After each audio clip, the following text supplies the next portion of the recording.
привет, дорогие друзья! Сегодня я подготовила для вас книги, которые подарят вам хорошее настроение. На этот раз главные герои – девочки.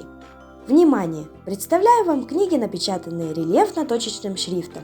Первая книга Ирина Христолюбова «Загадочная личность».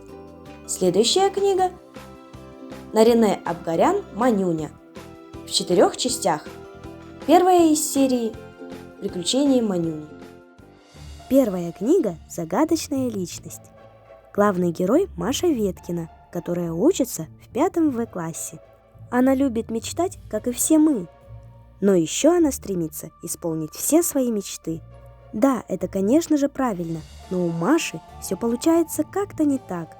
Ее мир воображений тесно сплетается с реальным миром.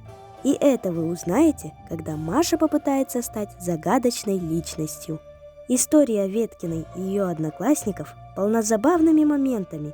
Друзья, окунемся в эту историю вместе. Следующая история о девочке Манюне и ее лучшей подружке Наре, которые точно подарят вам бурю эмоций.